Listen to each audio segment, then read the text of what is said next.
चलो भाई, जो भी आपके डाउट्स है ना ग्रुप में तो भेज रखा आप लोगों ने, सॉल्व करते हैं ना।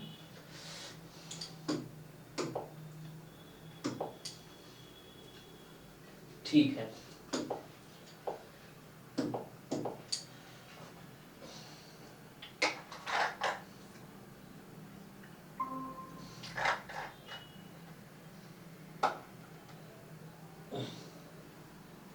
सर हम्म, जो इंटीग्रल कैलकुलस में थोड़ा सा दिक्कत हो रहा है, मतलब कोई कुछ बात नहीं, फिक्स हो कीजिए जाएगा।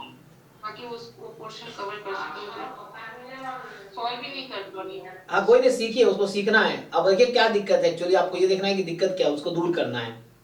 पर वो सर ग्राफिकल वे से मतलब हो नहीं रहा मतलब। ठीक है, देखते हैं। जैसे किस क्वेश्चन में दिक्कत है बताइए, जैसे आपने क्वेश्चन जो भेजे हैं ग्रुप्स में, किस में दिक्कत है?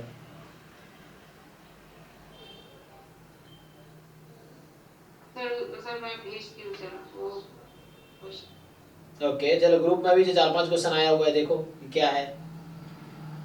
Which of the following is a subspace of vector space. अब देखिए जैसे इस तरह के क्वेश्चंस हैं, तो आपको देखना है कि इसमें क्या पूछा है, पूछा है कौन सा सबस्पेस है।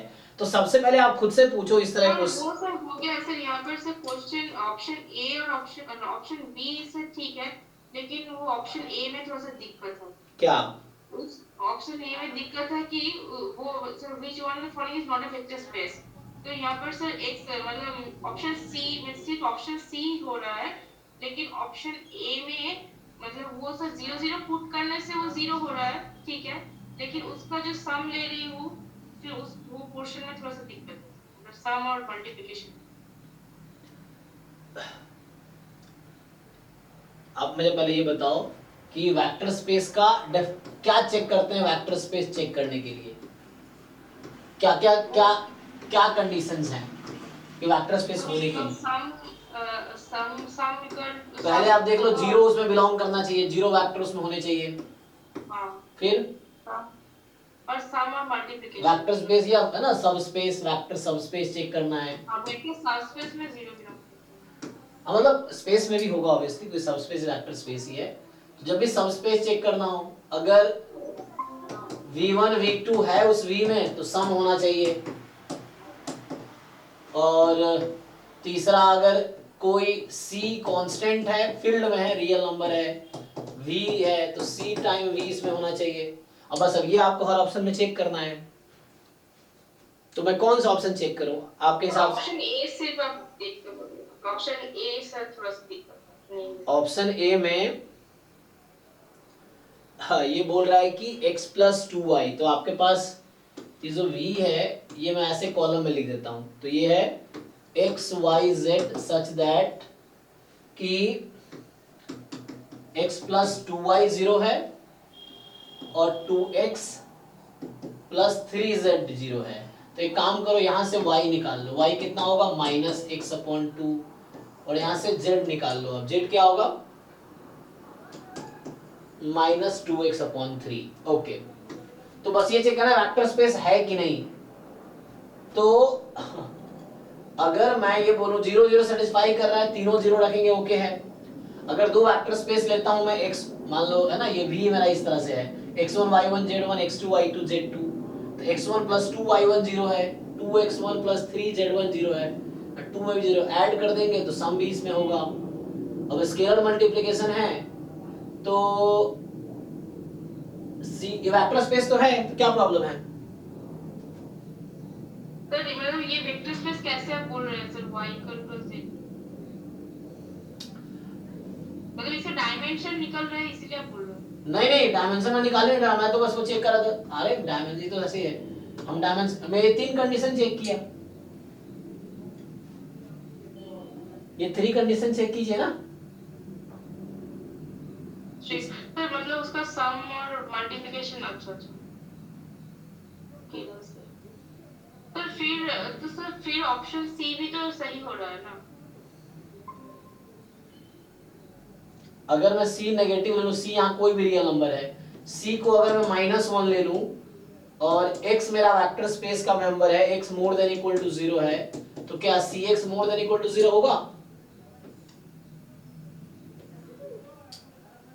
हाँ सर नहीं होगा सर, हाँ फिर अच्छा। तो जब भी कोई क्वेश्चन, तो बेसिक बहुत क्वेश्चन है, आपको याद रखना कि क्या चेक करना है, 3 कंडीशन चेक करना है आपको। हालांकि ये जरूरत नहीं है, ये ऑब्वियस है, लेकिन ये चेक करते कई बार बच्चे भूल जाते हैं कंडीशन, तो मेनली तो यही दोनों जरूरी है, इसकी जरूरत नहीं है, लेकिन ये चेक करके कई बार है ना ध्यान नहीं देते हैं, तो उसलिए अदरवाइज जीरो तो होगा ही उसमें वेक्टर स्पेस में, तो ये दोनों कंडीशन इनफ है। नेक्स्ट में क्या दिक्कत है? एक्चुअली आप ना पहले तो हर वर्ड का डेफिनेशन जानो, ये आई थिंक मुझे पता, आपको पता ही था ये, है ना। तो जैसे अब नेक्स्ट क्वेश्चन आपका जो डाउट है, ये 25 जो आपने भेजे हैं, तो ये आपसे पूछ रहा है del f upon del x at 0 0, मतलब एफ एक्स एट 0। मुझे बताइए इसका डेफिनेशन क्या है, आपको जो याद है। हाँ सर, वो f of x, f of 0 plus h minus f 0 0 by h, which limit h to 0। जी, तो यहां से पहला टर्म तो यही चीज है, तो आप यहाँ पे रखिए, क्या बनेगा, क्योंकि मुझे पता है ज्यादातर केस में ऐसा लगता है कि आप ट्राई नहीं करते हैं, क्योंकि ट्राई करेगा कोई इंसान तो हो ही जाएगा सॉल्व। तो मुझे पता नहीं ऐसा क्यों लगता है कि आप ट्राई नहीं करते क्वेश्चन। अगर आप ट्राई करके देखेंगे, जब डेफिनेशन पता है, तो ये तो बच्चों वाली चीज कैलकुलेशन कर। मुझे प्रॉब्लम है सर, मॉड्यूलस में मुझे थोड़ा सा दिक्कत था। तो सीखो ना, मॉड्यूलस में क्या दिक्कत है, आप इस लेवल तक पहुंच गए, मतलब क्या इसमें, क्योंकि मेरा ये मानना है इस क्वेश्चन में कुछ है ही नहीं, एच स्क्वायर प्लस 0 स्क्वायर, क्या दिक्कत है बताइए इसमें। अब मतलब आपको पता है कि रूट अंडर एक्स स्क्वायर किसके इक्वल होता है? हाँ sir, modulus h, modulus x के। हाँ, और मॉड्यूलस एक्स का क्या मतलब है, डेफिनेशन क्या है इसका, मीनिंग मतलब इक्वल टू किसके इक्वल होता है ये? Sir modulus x minus x और x के इक्वल होता है। हाँ, एक्स कब होता है? x greater than 0, x less than 0। तो यहाँ से क्या है देखिए, अब यहाँ सिंप्लीफाई करेंगे तो लिमिट h टेंड्स टू 0, अब रूट अंडर एच स्क्वायर कितना होगा, मॉड्यूलस ऑफ h होगा, और यहाँ h और मॉड h साथ में आ जाएगा तो 1 होगा। हाँ, तुमने क्या डाउट है? सर वो y में सर नहीं होगा सर कोई।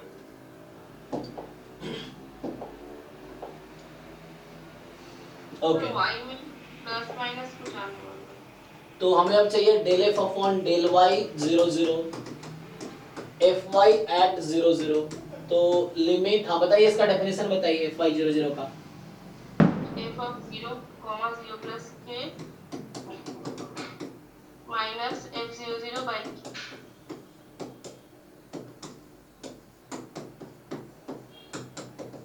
बताइए एफ 0 0 फंक्शन में देख के बताइए आप, जब आप x को 0 पुट करेंगे तो क्या होगा? फिर x को 0 पुट करने से सर 0 ही तो हो रहा है। 0 ही तो हो रहा है। तो आपको अब ये समझना है यहाँ पे x अपॉन मॉड x है, x को आप जानते हैं, चलो x अपॉन मॉड x की बात करते हैं। तो यहाँ पे हाँ सर, ये SGN का वैल्यू होगा -1 1 और 0। x पॉजिटिव है तो क्या होगा, और x नेगेटिव है तो क्या होगा?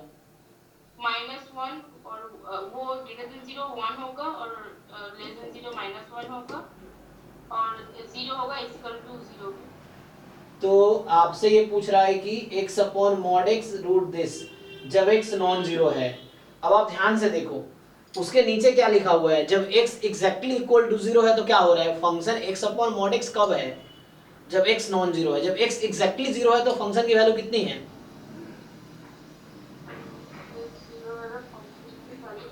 0 है। दिख रहा है या मैं लिखूं, मतलब सच में दिख रहा है कि x और 0 है, फंक्शन की वैल्यू कितनी है? तो दिया हुआ है, तो 0 इक्वल टू, तो यहाँ पे x कोऑर्डिनेट क्या है, 0 है। तो वैल्यू कितनी होगी, 0 है। यहाँ x कोऑर्डिनेट क्या है? अच्छा, अब ये non zero number x tends to 0 है, तो मतलब ये k नॉन जीरो नंबर है, तो 0, ये 0 हो गया। मुझे देख कर लगा था कि होगा। आपको ध्यान सोचना है, यहाँ पे x एक्चुअली 0 है, उसने कहा है x नॉन जीरो है तो वो फंक्शन लगाओ x अपॉन मॉड x वाला, और x जब 0 है तो 0 रख दो सीधा सीधा, तो x जब 0 है तो 0 रख दो सीधा सीधा।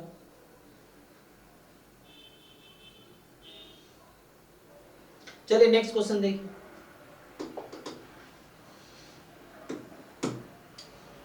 S be the solid whose base is the region in xy plane bounded by the curves y is equal to x square and y is equal to 8 minus x square. Okay, 8 minus x square. तो कह रहा है कि S एक solid reason जिसका base है ना वो x square और 8 minus x square से बाउंडेड है, whose cross section perpendicular to x axis are square, then the volume of S. तो इसका मैंने फॉर्मूला बताया था कि जब ऐसा होगा इसका ग्राफ बनाइए, y बराबर एक्स स्क्वायर, y बराबर 8 माइनस एक्स स्क्वायर, तो यहाँ 8 होगा। तो ये ग्राफ है y बराबर 8 माइनस एक्स स्क्वायर का, ये ग्राफ है y बराबर एक्स स्क्वायर का। और इसने कहा है कि जो इसका ये एक्स वाई प्लेन की बात कर रहा है, ये x है y है। तो जब भी ये वाला कॉन्सेप्ट होता है कि whose cross section perpendicular to x axis are squares, तो जो क्रॉस सेक्शन है वो स्क्वायर्स हैं, ठीक है ना। इस तरह से बनाएंगे तो ये क्या होगा, मान लो ये कर्व है y2 और ये वाला कर्व है y2 बराबर x स्क्वायर ना, और ये है y1 बराबर x स्क्वायर। लेवलिंग क्यों कर रहा हूं, ताकि कर्व को डिफरेंशिएट कर सके। तो आपको क्या लगता है कि ये आर्बिट्री है ना, ये ऐसा हो सकता है। So what is this length of this square, का लेंथ कितना है, what is length of this square, मतलब लेंथ समझ आया ना आपको, ये स्क्वायर है ना, तो किसी भी एक लेंथ की वैल्यू क्या होगी y1 y2 के टर्म में। फॉलोइंग आप बताइए, आपका डाउट है। हाँ सर वो एक्स स्क्वायर माइनस नहीं ये तो एक मिनट, मैं थोड़ा सा मैं दोनों सेम ही लिख, अरे मैंने सेम ही लिख दिया गलती से, ये एक्स स्क्वायर है और ये था 8 माइनस एक्स स्क्वायर ना। तो स्क्वायर का लेंथ क्या, what is length, length of square y2 minus y1 ना, ये पूरा y कोड है y2 माइनस y1। अब एरिया ऑफ स्क्वायर क्या होगा फिर, what is area of square, minus तो स्क्वायर का एरिया हो जाएगा y2 minus y1 whole square. तो इसका जो कॉन्सेप्ट होता है, आपसे पूछा है वॉल्यूम ऑफ S, तो इसका जो क्रॉस सेक्शन स्क्वायर है, तो इसके पीछे लॉजिक ये है कि एरिया इनटू वॉल्यूम होता है ना। तो एरिया इसका क्या है, area sorry volume is equal to area into length है ना, ये area into height, area of the base into height. तो इसका जो फॉर्मूला डायरेक्ट मैं लिख देता हूं, तो ये फॉर्मूला होगा। और x की लेंथ क्या लग रहा है, ये जो क्रॉस सेक्शन है इसमें x का कोऑर्डिनेट कितना है, कहां से कहां तक जाएगा, ये आपका रीजन है एक्चुअली। सो x का कोऑर्डिनेट कैसे निकालेंगे आप, सर वो इक्वल्स टू करके जी निकालिए, बताइए आप इसको इक्वेट कीजिए, x को सॉल्व करके बताइए कितना है, इक्वेट करो दोनों को, इनका इंटरसेक्शन चाहिए ना मुझे। तो एक्स स्क्वायर बराबर 8 minus x square, x square बराबर व्हाट, 4 हाँ माइनस 2 प्लस माइनस 2, तो ये माइनस 2 ये प्लस 2, तो माइनस 2 से प्लस 2 कीजिए। तो यहां से जब आप सॉल्व करेंगे माइनस 2 से plus 2, y2 minus y1, y2 जो आपके पास है that y2 is upper curve 8 minus x square, 8 minus x square x1 y1 just x square this square dx। जरा इसको इंटीग्रेट कीजिए कितना आता है, सर ये हो जाएगी। हाँ ये आ जाएगा आंसर। तो ये कॉन्सेप्ट, अगर मान लो यहाँ पे स्क्वायर की जगह बोलता कि इक्विलेटरल ट्रायंगल है, तो यहाँ मैं फिर इक्विलेटरल ट्रायंगल जैसा सोचता, तो साइड इक्विलेटरल ट्रायंगल है, तो मैंने यहाँ पे क्या लिखना है, यहाँ पे लिखना है area of the cross section. तो क्रॉस सेक्शन स्क्वायर था, स्क्वायर का एरिया, रेक्टेंगुलर मतलब जो भी ट्रायंगल होता तो ट्रायंगल का एरिया, और कोई शेप होता तो उसका एरिया यूज करना था यहाँ पे, जैसे ये चीज है। ओके जैसे आप मॉक टेस्ट, हाँ स्क्वायर में दिक्कत थी। हाँ okay okay cross section square. हाँ ये कॉन्सेप्ट है। देखो जब मॉक टेस्ट आप दोगे ना, मतलब PYQ ढंग से सॉल्व करोगे, मतलब जेन्युइनली खुद से ये जांचने के लिए सॉल्व करोगे कि किस किस क्वेश्चन में डाउट है, तो यकीन मानो अभी भी आपको 2-4 क्वेश्चन हर पेपर में ऐसा होगा जो आपसे नहीं होगा, यकीन मानो। क्योंकि मैं हालांकि मेरा गेट पिछले साल पढ़ाया, इस साल पढ़ाया, 2 साल पढ़ाया, फिर भी अभी भी आप कुछ क्वेश्चन ऐसा होगा जो मुझे भी कई बार सोचना पड़ता है ना। तो ये आपके साथ भी होगा, जो जेन्युइनली अगर तुम खुद से सॉल्व करो एक एक क्वेश्चन, तो एक दो क्वेश्चन अभी भी हर पेपर में, चाहे 19 का हो, 20 का हो, 21 का हो, 22 का हो, 23 का हो, इन सब में एक दो चार क्वेश्चन अभी भी ऐसे होंगे जिसमें आपको टाइम लगेगा सॉल्व करने में। तो टाइम कैसे कम होगा, जब आप रिपीटेडली उन क्वेश्चंस को सेलेक्ट कर लो, डिफिकल्ट वाले को एक रेगुलर इंटरवल में सॉल्व करते रहो, ताकि आपको लगे कि हाँ इसमें ये कॉन्सेप्ट है। एनीवे देखिए नेक्स्ट डाउट जो है भेजिए ग्रुप पे, तो जहाँ पे भेजा हुआ है, ठीक है। तो नेक्स्ट जो है ये आपका डाउट है कि 53 है ना, कई बार हम गलतफहमियों में रहते हैं। आप खुद से 3 घंटे बैठ के पीवाई को सॉल्व करके देखो, आपको दिखेगा कि आपके अभी क्या लेवल है, क्या आप सच में उन 65 के 65 क्वेश्चन 3 घंटे में अटेम्प्ट करके क्या 100 मार्क्स के कर पा रहे हो 3 घंटे में, जो पीवाई क्यूज एटलीस्ट जो पहले से आप जानते हो। तो वहां पे नहीं कर सकता, अभी कमी है, तो उसको आप रिपीटेडली सॉल्व करो ताकि उस लेवल पहुंचेगी। नया पेपर में तो चलो ठीक है, नया पेपर नए क्वेश्चन होंगे तो नया उस तरह से होगा, लेकिन एटलीस्ट जो पहले कॉन्सेप्ट आ चुके हैं वो तो हमें क्लियर हो एटलीस्ट ना, पहले जो कॉन्सेप्ट है या जो टॉपिक्स पे क्वेश्चन है उस टॉपिक पे कॉन्फिडेंट रहे हम, ये चीज है। देखिए तो ये जो क्वेश्चन नेक्स्ट है आपका 53 वाला कि 1/पाई double integration y cube minus 3x square y, ठीक है, dx dy y cube minus 3x square y double integration dx dy, और ये रीजन है आपका तो x square y minus 1 whole square. तो ये सर्कल है जिसका सेंटर है 0,1 और रेडियस है 1। तो इस पे आपको इंटीग्रेट करना है। तो देखो एक काम कर सकते हो, आप पोलर फॉर्म में भी ले जा सकते हो, नहीं जाना है तो वैसे भी हो जाएगा। तो अगर आप पोलर फॉर्म में ले जाना चाहो तो क्या होगा, है ना, देखिए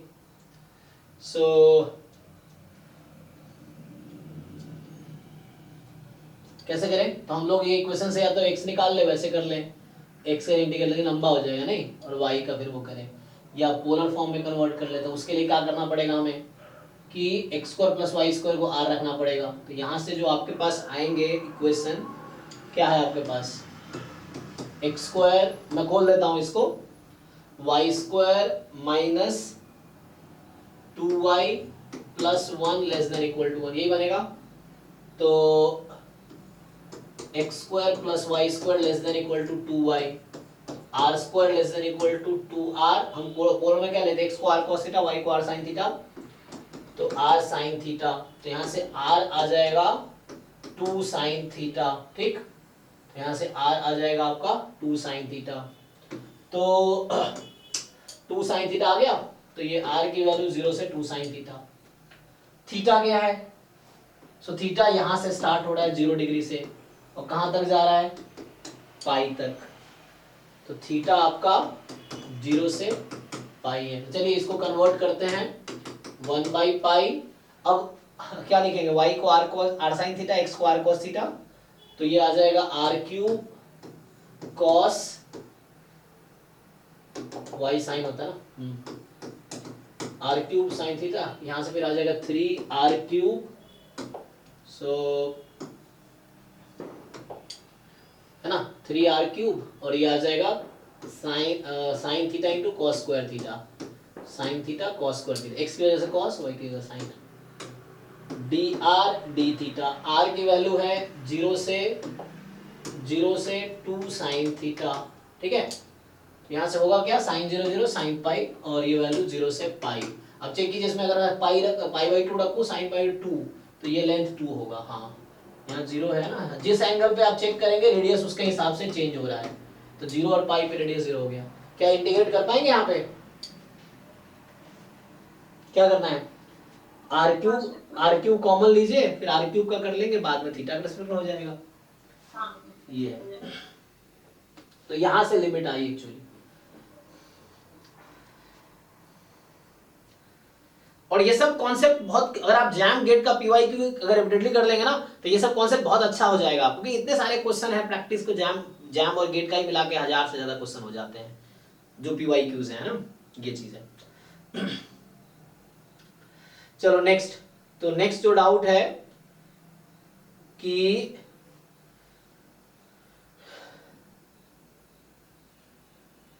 a stick of length 1 is fit at a point u is uniform 0 1. Okay, तो मतलब एक स्टिक है ना, ये 42 नंबर है आपका। तो पूछ रहा है कि मतलब u कोई बीच का पॉइंट है मान लीजिए, है ना, तो ये 0 है, ये 1 है, तो इधर लेंथ u हो जाएगा और ये लेंथ 1 माइनस u हो जाएगा। u is a fix number, जो भी रैंडम है। तो लेंथ u जो रैंडम वेरिएबल है यूनिफॉर्म 0 1 है। क्या पूछ रहा है? Then the expected length of the piece that contain the point 0.3 is. So expected length of the piece that contains the point 0.3. So expected length of the piece that contain the point 0.3. So मतलब क्या है? So u एक point है, तो आपके पास जो है यहां से मैं सोचूं that contain the point, so दो पार्ट है ना, या तो u की वैल्यू 0.3 होगी या 1 माइनस u में। अलाउ u भी सर मतलब बेसिक एक्सपेक्टेशन निकालने के ये जो आपने लिखा है 1.3 का वैल्यू पुट कर देंगे ऊपर तो आ जाएगा ना। हाँ, ये बोल रहा है कि expected length of the piece, the expectation that contains the point 0 point, expected length of the piece मतलब जो दो पार्ट बनाने, एक u लेंथ है, u माइनस 1 माइनस u है, दो रैंडम वेरिएबल मेरे पास अब है। So I have this one like x1 और x2। अब बोल रहा है कि एक्सपेक्टेशन निकालिए उसका जो 0.3 कंटेन कर रहा है। इसका क्या मतलब है?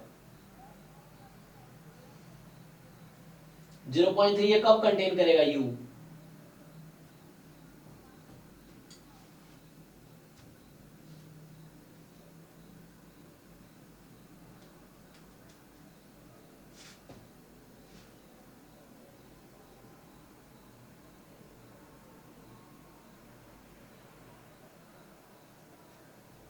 Expected length of the piece that contain 0.3। तो 0.3 u में कब आएगा, 1 माइनस u में कब आएगा?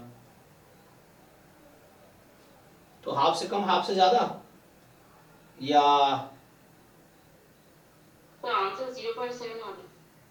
नहीं वो तो ठीक है। हमें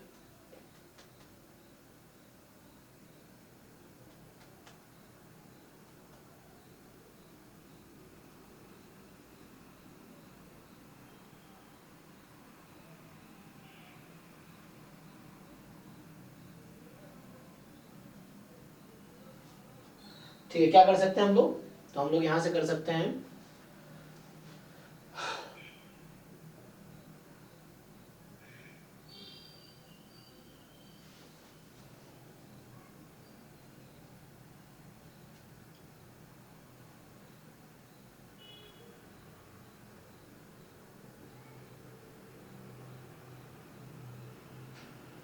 तो u 0 से है ना 1 में है, तो यहाँ तो हो सकता है या तो लेस देन 0.3 या मोर देन, दो ही पार्ट है ना। कंटेन, तो ये तो हाफ पे ब्रेक कर दूं मैं।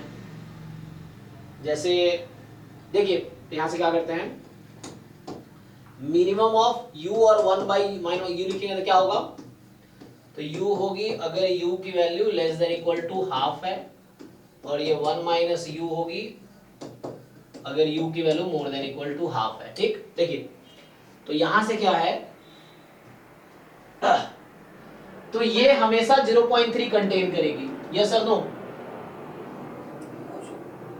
सो दिस विल ऑलवेज कंटेन 0.3, क्योंकि जब u 0 से हाफ में है तो इसकी वैल्यू 0 से हाफ में है, जब u हाफ से ज्यादा भी है तो ये 0 से हाफ में है, तो दिस क्वांटिटी विल ऑलवेज। तो अब निकाल लीजिए एक्सपेक्टेशन ऑफ मिनिमम। अब यहाँ फॉर्मूला भी लगा सकते हैं, और नहीं तो जैसे भी समझ आ रहा है आप लोगों को। सर ये कुछ इस तरह का दिखता है ना, p of mean of u, 1 minus u less than equal to 0.3। नहीं नहीं, एक्सपेक्टेशन पूछा है, प्रोबेबिलिटी नहीं पूछा है। देखिए हमसे एक्सपेक्टेशन, एक्सपेक्टेड लेंथ, तो हमें इसका एक्सपेक्टेशन पूछा है। So this will always contain 0.3, this quantity will always contain 0.3। वही पूछ रहा है कि क्या expected length of the piece that will this, तो दिस इज द एक्सपेक्टेड। मान लो ये रैंडम वेरिएबल t है या l है, तो ये इसका डायरेक्ट इंटीग्रेशन करके तो आ जाएगा। अब कैसे भी कर लीजिए, इंटीग्रेशन कर लीजिए, आपकी मर्जी है। Minimum of u1 minus u, PDF इसका क्या है, यूनिफॉर्म 0 1 का 1 du, अब 0 से 1, तो इसको दो पार्ट में ब्रेक कर लीजिए। एक होगा 0 से 1/2, तो 0 से 1/2 में u रहेगा, और 1/2 से 1 माइनस u रहेगा। पर देखिए आंसर मैच कर रहा है क्या, ये हो जाएगा। सो फंक्शन ऑफ u ही तो है, तो फंक्शन ऑफ u है, तो कई सारे अप्रोच हैं, डिस्ट्रीब्यूशन निकालने की कोई जरूरत नहीं है ना। तो ये हो गया function of u into PDF of u, and दो पार्ट में ब्रेक किया, तो एक बार 0 से हाफ में इसकी वैल्यू u हो जाएगी, और हाफ से 1 1/c हो जाएगी। इसको बस इंटीग्रेट करके देखिए आ जाना चाहिए आंसर। ये रेंज है यहाँ पे हालांकि। चलिए नेक्स्ट जो क्वेश्चन है कि ठीक है भाई, देखिए इसमें आंसर आ जाना चाहिए। यहाँ क्या बोल रहा है कि x1 x2 x3 random sample है, मतलब IID है, यूनिफॉर्म 0 थीटा। अच्छा, तो मतलब xi अपॉन थीटा जो है एक्चुअली ये यूनिफॉर्म 0 1 होगा, है ना। अब ये आपसे बोल रहा है कि then expectation of first order statistics into second order statistics upon third order statistics का स्क्वायर, ठीक है।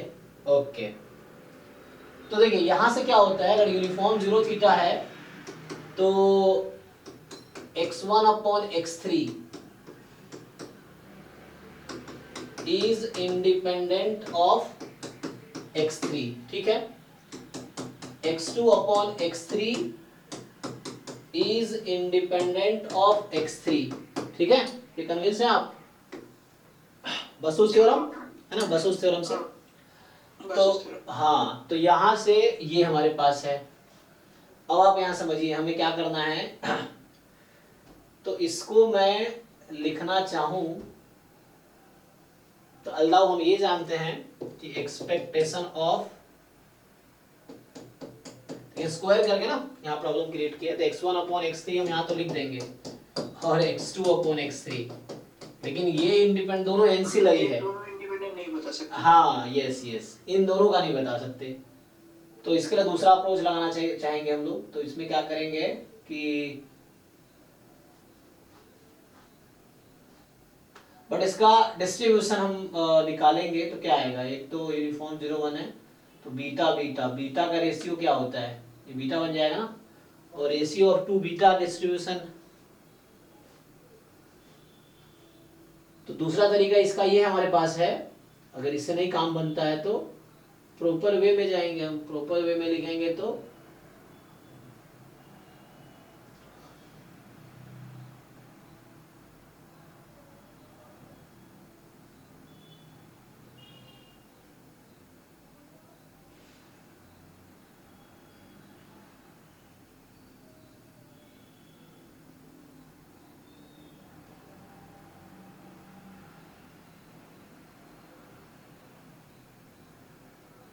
अच्छा, x1 अपॉन x2 जो है वो किससे इंडिपेंडेंट होगा,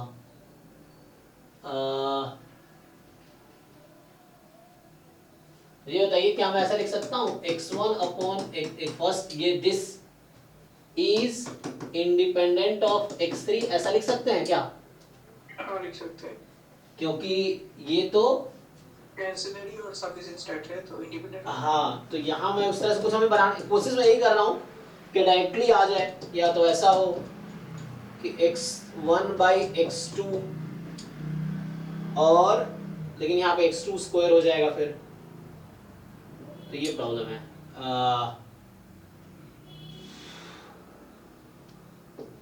यहाँ x2 बाई, तो x2 square by x3 square, लेकिन इससे कुछ होगा नहीं ना, क्योंकि इसका हम कुछ, ये एंसिलरी है, ये भी एंसिलरी है, दो एंसिलरी है, कुछ नहीं कर सकते।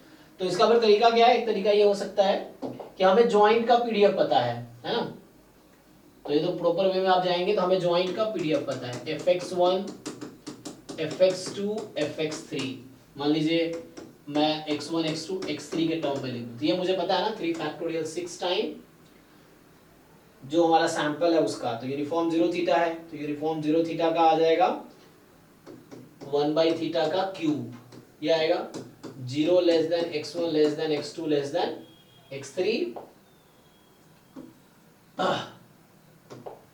लेस देन थीटा, ये बनेगा क्योंकि ऑर्डर स्टैटिस्टिक का ज्वाइंट पीडीएफ लिख दिया। तो x1 x2 x3 का ज्वाइंट पीडीएफ ये है 3 फैक्टोरियल टाइम्स दिस। अब मुझे चाहिए x1 x2 x3 का स्क्वायर। सो 3 फंक्शन है ना यहाँ पे, तीनों का फंक्शन है x y z मान लेते हैं, तो ये हो जाएगा x1 x2 upon x3 square 6 time 1 by theta cube dx1 dx2 dx3। x1 का लिमिट लिखेंगे तो 0 से x2, x1 गायब हो जाएगा, x2 का लिमिट लिखेंगे तो 0 से x3, ठीक, और वो भी गायब हो जाएगा 0 से थीटा। अब ये आपको इंटीग्रेट करना पड़ेगा जो कि डिफिकल्ट नहीं है ना, जो कि इजी है, एक एक करके इंटीग्रेट हो जाएगा। तो इससे जाना पड़ेगा, फिर ये भी टाइम टेकिंग नहीं है ज़्यादा क्योंकि ज्वाइंट पीडीएफ लिख दिया फिर बस हो जाएगा, तो इससे हो जाएगा। ठीक है, अब किनका रह गया? हाँ जी सयानी। तो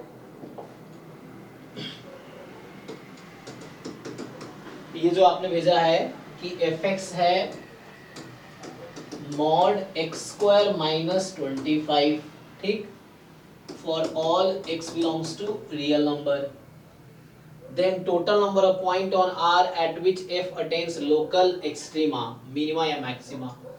तो आपको पता है ये x स्क्वायर का ग्राफ y बराबर x स्क्वायर का ग्राफ ये है ना, और x स्क्वायर माइनस 25 का ग्राफ ये है, समझिए कैसे चेंज हो रहा है। तो ये ग्राफ किसका है? ये माइनस, ये ग्राफ है y बराबर एक्स स्क्वायर माइनस 25 का ग्राफ है। ये ग्राफ किसका था? y बराबर एक्स स्क्वायर का रफली। अब मुझे चाहिए मोड लगा देना है, तो जब मैं इस ग्राफ में मोड लगा दूंगा, सोचिए इस ग्राफ में अगर मैं मोड लगा दूंगा तो क्या चेंज आएगा? मोड किसी फंक्शन को क्या करता है? सर वो मॉड्यूलस सर मतलब वो जो नेगेटिव पार्ट है, जहाँ ये एक्स एक्सिस है ना, तो ये जो ग्राफ है इसमें y की वैल्यू क्या है? यहाँ पे नेगेटिव है ना, हाँ तो मोड लगाने से वो क्या हो जाएगा? ग्राफ में क्या चेंज आता है? तो ये वाला पोर्शन ऊपर आ जाएगा। क्यों ऊपर आ जाएगा? जब वैल्यू माइनस 25 है तो मोड लगाएंगे तो प्लस 25 हो जाएगी। तो अब एक्चुअल ग्राफ इस फंक्शन का ये है, एक्चुअल ग्राफ ये है, तो मैं अलग से बना के दिखा देता हूँ। तो इस फंक्शन का जो ग्राफ है, दो तरीका है, एक मैथ ग्राफ बनाना नहीं आता तब भी ये क्वेश्चन हो जाएगा, तब कैसे होगा? तब डिफरेंशिएट करके करेंगे। ग्राफ आता है तो ग्राफ से हो जाएगा। तीसरा, चौथा, पांचवा, छठा, सातवां, आठवां सब तरीका है, डिपेंड करता है हम कितना सोच पाते हैं ना। जैसे मेरी लिमिटेशन के मुझे 2 ही तरीका आता है, कोई टीचर ऐसा होगा जिसको 10 तरीके आते होंगे, है ना, ऐसा भी हो सकता है। तो आप ऐसे भी हो सकते हैं, आपको 4 तरीके आते होंगे, तो कुछ भी हो सकता है, कुछ ऐसे को आता ही नहीं है, ये भी है। तो डिपेंड करता है हम किस लेवल तक सोच पा रहे हैं, ट्राई कर रहे हैं, उसके हिसाब से, है ना। तो मैं 2 तरीके से सॉल्व करता हूं, ग्राफ से कर रहा हूं, दूसरा मैथ डिफरेंशिएट करके कर देंगे तभी हो जाएगा। ये ना डिफरेंशियल अप्रोच से करे थोड़ा सा डिफिकल्टी आ रहा है सर, वो प्लस माइनस। हाँ, मतलब आपको डिफिकल्टी आ रहा है, वही आपको सीखना है। मैं बोल रहा हूँ कि सबके लिए डिफिकल्ट थोड़ी है, वो तो हमें सीखना है ना। जैसे मेरे डिफिकल्ट नहीं है, आपके लिए है, तो ये आपको सीखना है कि कैसे आप उसको ओवरकम करेंगे। मतलब सीख लेंगे तो आपके लिए आसान हो जाएगा ना। कभी मेरे लिए भी डिफिकल्ट था, सर मैं पैदा हुआ आज से, अगर मान लो जब 20 साल पहले मुझे आता था, ऐसा तो है नहीं। तो अभी मैंने पिछले कुछ सालों में सीखा होगा, जब मैं ग्रेजुएशन के बाद या ग्रेजुएशन के दौरान सीखा होगा, या 11-12 में सीखा होगा, ऐसे ही 5वीं क्लास में मुझे आता होगा। तो मतलब किसी को भी आता है, सीखा होगा, तो वो ट्राई करना, हो जाएगा। आप भी करेंगे हो जाएगा, पर ट्राई करना। देखिए तो इसका प्रॉपर ग्राफ क्या आया? ऐसा था, तो जो नीचे जा रहा था वो ऊपर आ गया, इधर चला गया। तो ये इस फंक्शन का ग्राफ है। यहाँ 25 है, ये पॉइंट क्या होगा? सिंपल है, y को 0 रखेंगे दिख जाएगा। तो y को 0 रखेंगे तो हाँ, है ना, x एक्सिस में y 0 होता है ना, तो x स्क्वायर, ये -5 है, ये +5 है। तो अब देखिए क्वेश्चन क्या पूछ रहा था कि the total number of point of R at which the f attains a local extreme value, maxima या minima। देख तो ये पॉइंट ऑफ मिनिमा है, एक ये पॉइंट ऑफ मिनिमा है और ये पॉइंट ऑफ मैक्सिमा है। कितने पॉइंट मिले?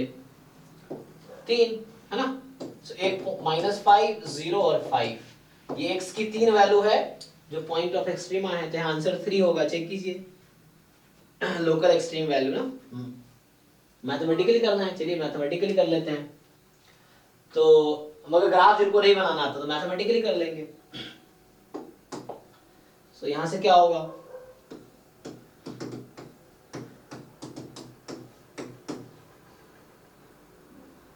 इसमें ये x² -20, अच्छा आप तो ये जानते होंगे कि दिस फंक्शन इज, मुझे ये बताइए, mod x is not differentiable at what? mod x is not differentiable x बराबर 0। तो उसी तरीके से mod x² -25 is not differentiable at, वो 5 होगा, x equal to 5। थोड़ा सा लेवल बढ़ाइए, बच्चों वाले आंसर नहीं चाहिए। अच्छा, x equal to +1 + 5। ठीक है। सो देयर आर 5, 2 पॉइंट है। और क्रिटिकल पॉइंट का डेफिनेशन बताओ मुझे कोई कि what is definition of critical point one variable calculus में? क्रिटिकल पॉइंट का डेफिनेशन क्या है? The points where the function intersects. What? The points where the function intersects. यही सब सीखने की जरूरत है क्योंकि आपको नहीं पता है डेफिनेशन। कोई और बताइए क्रिटिकल पॉइंट का डेफिनेशन। पॉइंट जहाँ पे डिफरेंशिएबिलिटी का इंटरसेक्ट इक्वल्स टू 0 होती है और फंक्शन लाइक।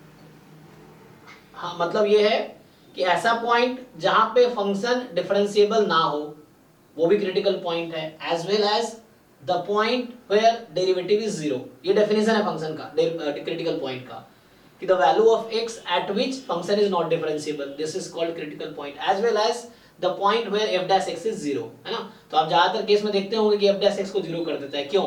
क्योंकि वहां पे ऐसा कोई पॉइंट है ही नहीं जहां फंक्शन डिफरेंशिएबल नहीं है, मतलब हर पॉइंट पे डिफरेंशिएबल है, तो इसलिए सीधा डेरिवेटिव 0 पुट कर देता है। लेकिन जहां पे डिफरेंशिएबिलिटी का इशू आएगा तो हमें पहले चेक करना पड़ेगा कि ऐसी भी कोई पॉइंट है जहां डिफरेंशिएबल ही नहीं है, तो उस केस में वो क्रिटिकल पॉइंट। यहाँ पे क्या आएगा? This function is not differentiable at this. तो ये दोनों क्रिटिकल पॉइंट है इसका।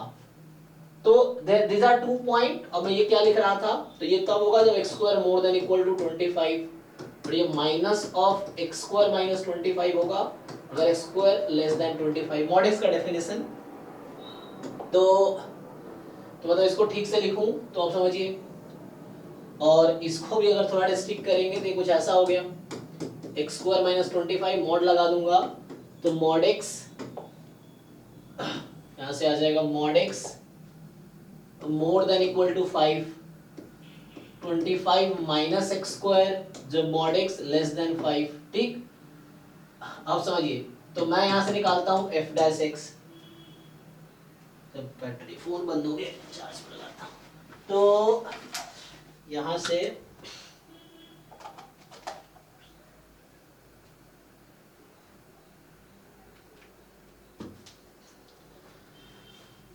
f'(x) निकालेंगे, सो 2x यहां से -2x।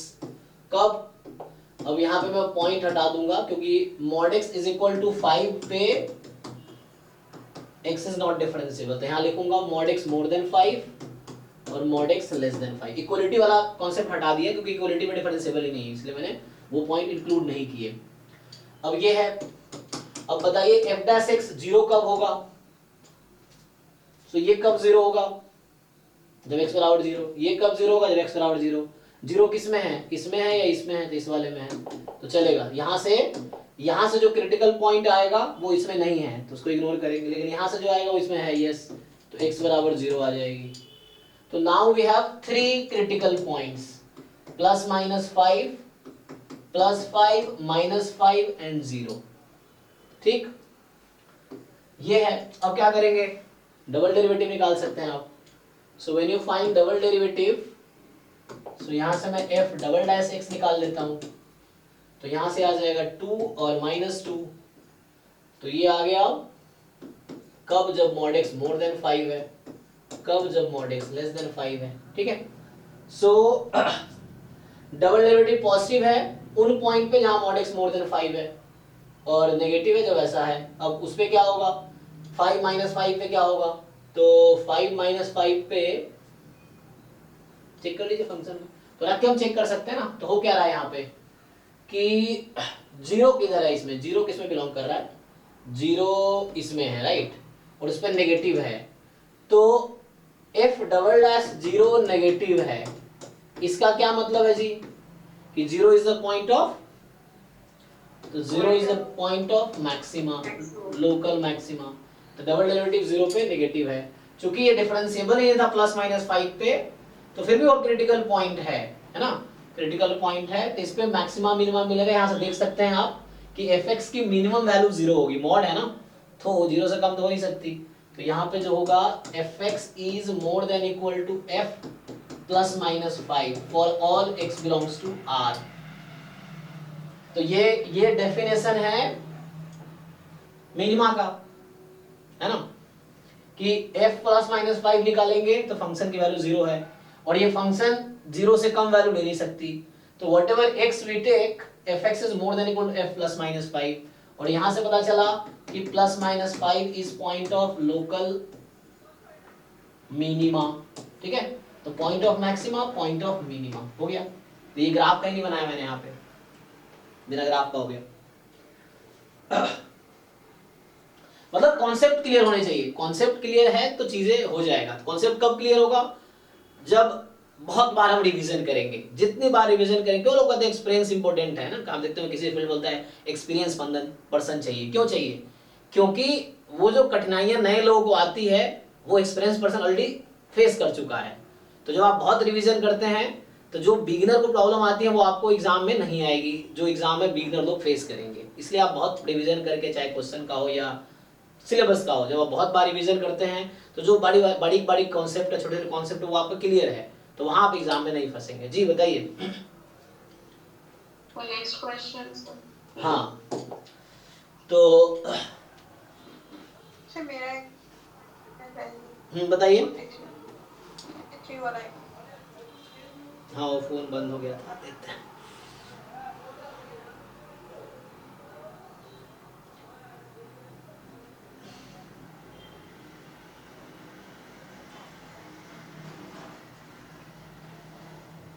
आपका कौन सा रह गया, हो गया ना सारे, कोई रह गया, 1 2, अच्छा हाँ इधर छूट गया, पता नहीं चला, मतलब छूट गया हो। देखिए तो क्या है यहाँ पे 43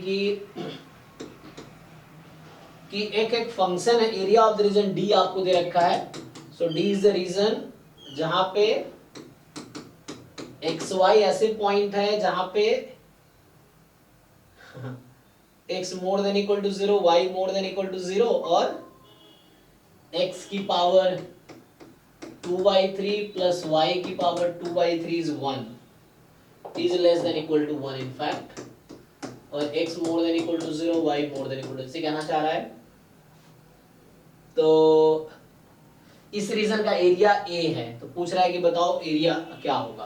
पहले तो एरिया निकाल लेते हैं, तो एरिया क्या होगा,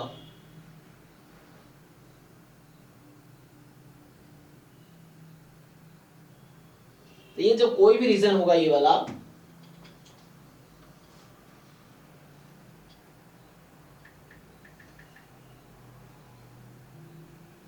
एरिया क्या होता है, double integration 1 dy dx, y की लिमिट यहां से क्या आएगी, सो 0 से 1 माइनस x की पावर 2/3 और इस पूरे की पावर 3/2, क्योंकि नेगेटिव वैल्यू लेना नहीं है।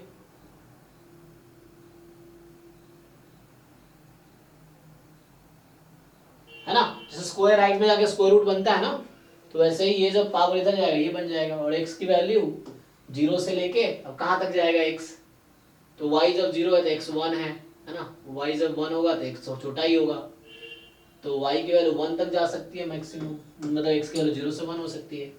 इसको कर सकते हैं। दूसरा कॉन्सेप्ट भी है, क्या इसको आप पोलर फॉर्म में कन्वर्ट कर सकते हैं? देखिए ध्यान से, तो कर सकते हैं हम लोग। जब मैं x की पावर 1/3 मतलब ये बोलूं कि x को मैं रखूं cos क्यूब थीटा और y को मैं रखूं sin क्यूब थीटा, हो जाएगा? इससे भी हो जाएगा। फिर पैरामेट्रिक फॉर्म में कन्वर्ट कर रहा हूं, तो पैरामेट्रिक, Yeah, but अच्छा एग्जैक्ट हो जाएगा वो। हाँ क्या पूछ रहे हैं आप? polar form में, हाँ सर polar form में किया but आंसर नहीं आया। पोलर फॉर्म में डायरेक्ट नहीं कर सकते ना, पोलर फॉर्म का रेस्ट्रिक्शन है थोड़ा सा, तो उसमें देखना पड़ेगा कि क्या इसका ग्राफ है। तो यहां से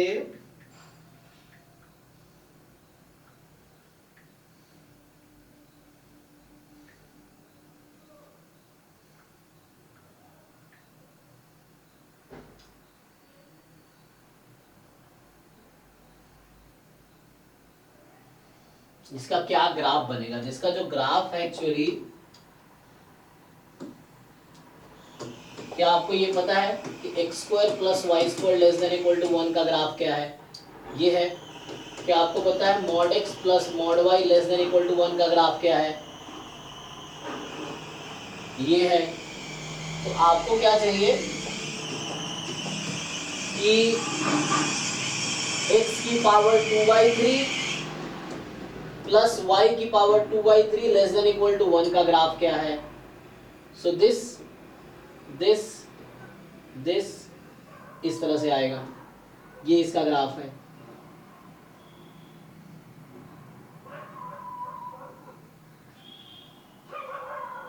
तो यहां से अगर आप पोलर फॉर्म में कन्वर्ट करना चाहते हैं, आपको बोल रखा है x पॉजिटिव y पॉजिटिव, ये है ना? चलिए कन्वर्ट करते हैं पोलर फॉर्म में, ट्राई करते हैं।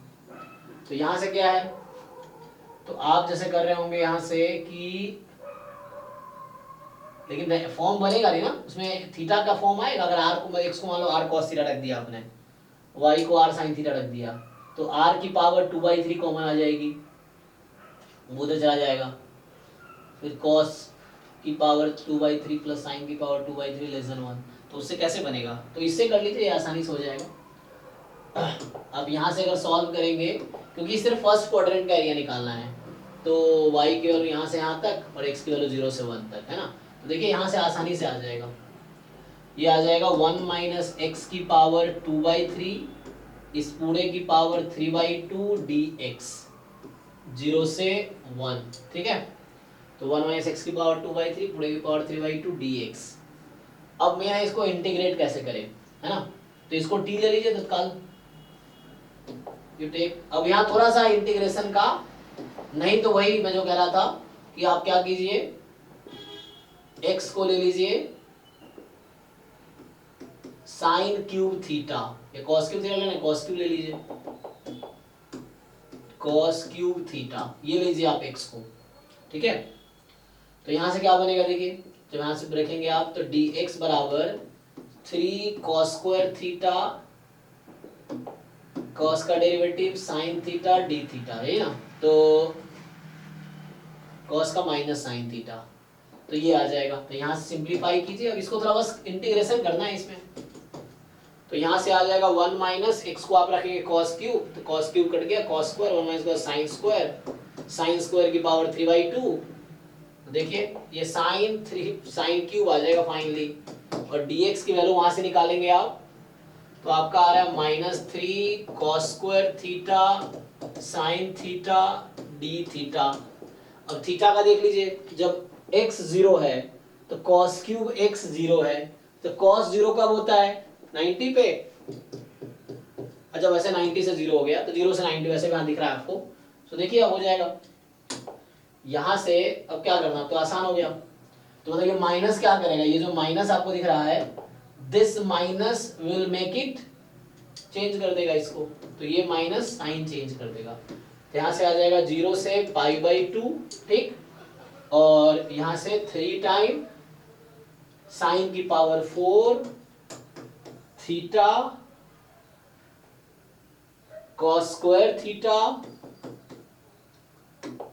डी थीटा, ठीक है, इसको सिंप्लीफाई कीजिए, 3 टाइम्स साइन की power 4 theta cos square theta D theta.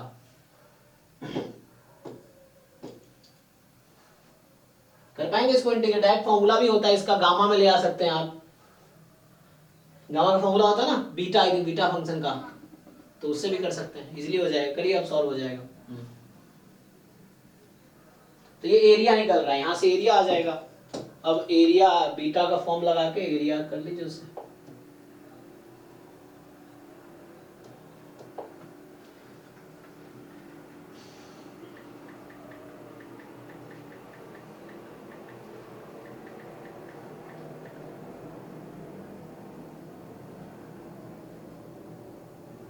ठीक कर लेंगे ना आगे। चलिए अगला क्वेश्चन देखिए जो है, तो अगला क्वेश्चन क्या है? सो नेक्स्ट क्वेश्चन आपका है कि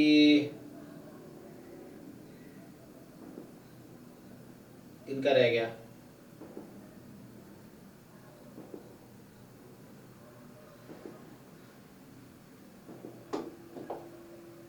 यहां से आपका ये 4th क्वेश्चन है कि ग्रेटेस्ट इंटीजर फंक्शन दे रखा है, fx दे रखा है, क्या पूछ रहा है? कॉन्टिन्यूअस है 0 पे, क्या पूछना चाह रहा है बताइए? पर वो एक 0 पे कॉन्टिन्यूअस कैसे निकालोगे? मैं देखो आपको ना, आप क्वेश्चन कहाँ से देख के लिखे हो, मतलब कॉन्टिन्यूअस गिवन है या कॉन्टिन्यूअस चेक करना है? सर वो नहीं सर, वो अल्फा होगा, वो 0 नहीं है, वो अल्फा है। सर मैंने गलती से 0 लिख दी है, वो अल्फा का तो 0 होगा। मतलब अल्फा क्या है मतलब? तो निकालिए ना मतलब इसको। सर वो तो है ना fx, वो sin x square by x square, उसके नीचे होगा sir alpha x equal to 0, तो वो अल्फा का वैल्यू निकालना पड़ेगा। Value of alpha form is the function. जी तब ये लिमिट का क्वेश्चन है, क्लास 12th लेवल क्वेश्चन है। इसे वो ज्यादातर जी आप गूगल ऐसे कर लेंगे, ऐसे आपको इसका आंसर मिल जाएगा, सॉल्यूशन मिल जाएगा। मतलब आप हाथ पर नहीं मारते आप, इसमें क्या है, कुछ नहीं है, बस लिमिट निकालने। बताइए क्या होगा? सर ये तो 0 होगा सर, पर 0/0 फॉर्मेट पे होगा। कैसे? इन हॉस्पिटल्स लगाना पड़ेगा। तो ये ग्रेटेस्ट इंटीजर फंक्शन का कोई रोल नहीं है यहाँ पे, मतलब sine minus x square upon minus x square, इन दोनों में कोई डिफरेंस है कि नहीं? ये तो आपको सीखना है कि फंक्शन के होने से क्या इफेक्ट पड़ेगा। जैसे यहाँ पे ग्रेटेस्ट इंटीजर फंक्शन है, तो आपको ये देखना है कि इसके इफेक्ट से क्या इफेक्ट पड़ेगा। तो अब ये ना सेम थोड़ी है दोनों, अगर ये होता तो आंसर आपका यहाँ पे क्या हो, साइन ये अभी माइनस बाहर निकाल लो, minus sine x minus minus cut जाता, तो sine x square upon x square 1 आ जाता। अब ये दोनों सेम थोड़ी है। अब आपको देखना है ग्रेटेस्ट इंटीजर फंक्शन होने से क्या इफेक्ट पड़ेगा। तो एक्स स्क्वायर 0 है, एक्स 0 है, एक्स स्क्वायर 0 को अप्रोच कर रहा है, तो एक्स स्क्वायर क्या है यहाँ पे, पॉजिटिव नंबर है या नेगेटिव नंबर है? सर पॉजिटिव है। अच्छा, माइनस एक्स स्क्वायर क्या है, पॉजिटिव या नेगेटिव? नेगेटिव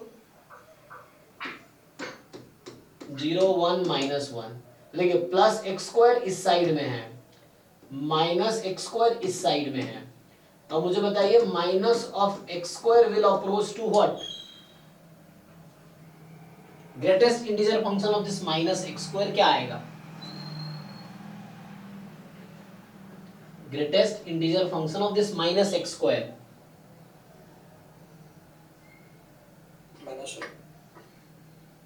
ये तो सीखना है। तो क्या करना है, देखो आपको अगर नहीं पता तो आप क्या करना है, आप गूगल पे सर्च करो ग्रेटेस्ट इंटीजर फंक्शन, हजारों आर्टिकल आएंगे, कोई भी एक खोल के थोड़ा सा पढ़ लो ठीक से। विकिपीडिया का पेज आएगा, विकिपीडिया वाला पढ़ लो, कोई दिक्कत नहीं है। नहीं तो बुक से पढ़ना, तो बुक देख लो, कोई भी क्लास 12th का कैलकुलस की बुक उठा लो जो IIT JEE के लेवल का है, तो उसमें बहुत डिटेल में रहता है। कोई भी आप गूगल भी सर्च कर सकते हो कि greatest integer function PDF IIT JEE 11th 12th।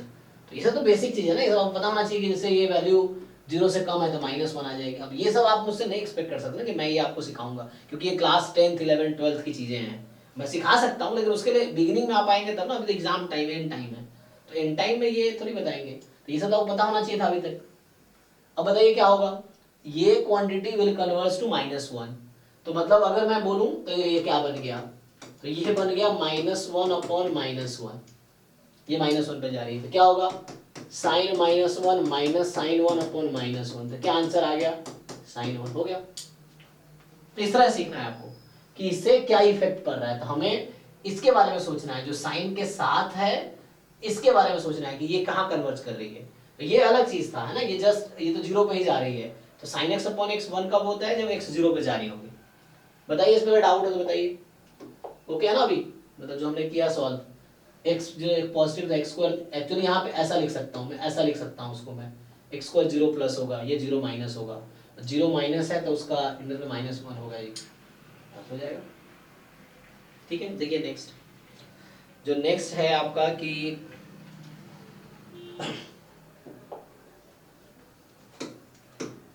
क्या बोल रहा है कि the function which the power series converges. अब आप फिर से ठीक से क्वेश्चन लिखिए, देखिए क्वेश्चन भी ठीक से नहीं लिखते आप, चेक कीजिए क्या यही क्वेश्चन है वो।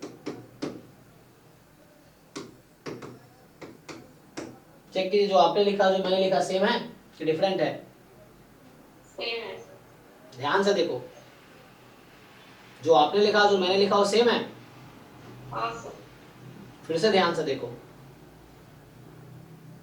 यही से बारीकी से फंसोगे। क्या आपने यही क्वेश्चन लिखा हुआ जो मैंने लिखा हुआ है? सेम तो है। आपके पावर में क्या है? मेरे -2। तो मुझे x दिख रहा है, n तो नहीं दिख रहा मुझे तो x दिख रहा है, आपका x है, मतलब 2x -2 दिख रहा है मुझे, तो हो सकता है मेरी आंख खराब हो गई, कोई बात नहीं, ठीक है। तो यहाँ से n फ्रॉम 1 टू इंफिनिटी, अब आपको ये पावर सीरीज सम करना है, कोई दिक्कत नहीं है। इसमें क्या होगा, अब एक्सपेंशन इसके खोलने हैं, तो आप पहले तो यहाँ पे इसके लिए जितने फंक्शन का एक्सपेंशन पता होता आसान हो जाएगा, नहीं पता है तो भी कोई बात नहीं। तो क्या होगा इसमें, अगर मैं ये स्क्वायर है x की पावर n माइनस, अगर इसको मैं खोलूँ तो क्या आएगा, अभी मतलब सम है ना 1/x², चलो मैं निकाल देता हूँ अभी, जस्ट हमें देखना है कि क्या बनेगा इसका ना। अभी सब आपको खुद एक्सपेरिमेंट करना पड़ेगा किसके वैसा बन रहा है, ऐसा कब होगा ये, है ना। तो हाँ, ये इवन पावर चल रहा है ना, ये अगर आप पुट करूंगा तो क्या बनेगा, ये इवन पावर चल रहा है।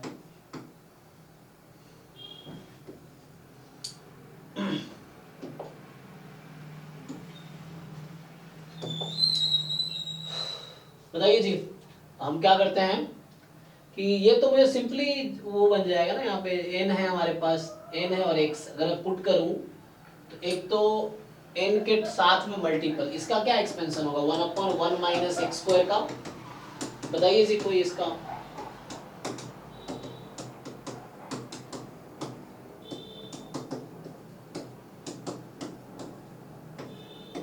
ठीक है,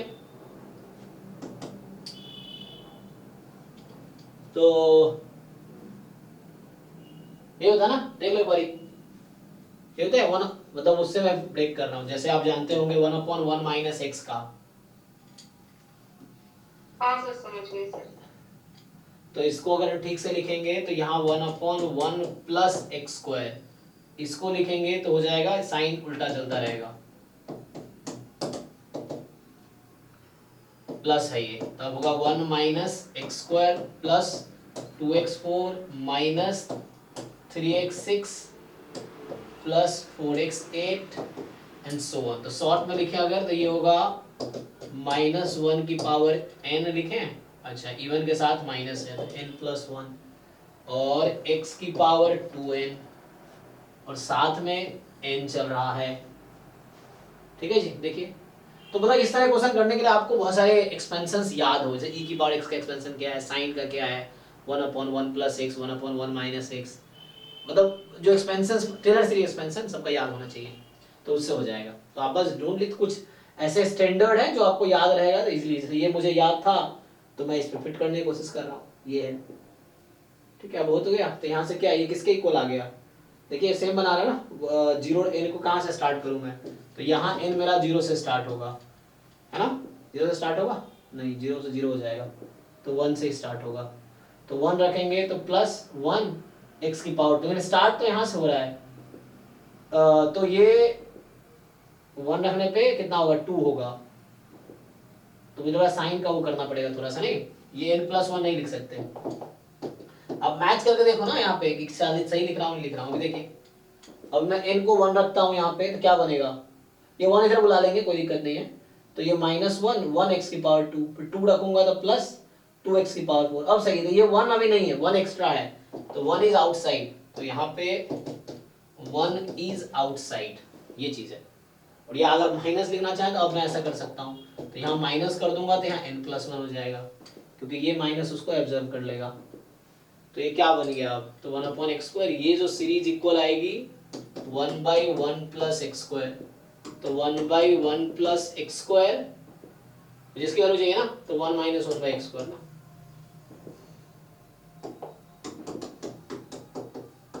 ये लीजिए ये आंसर है, इसको सिंपलीफाई कर लीजिए। हाँ सर। हो गया, और कोई डाउट बचा है किसी का?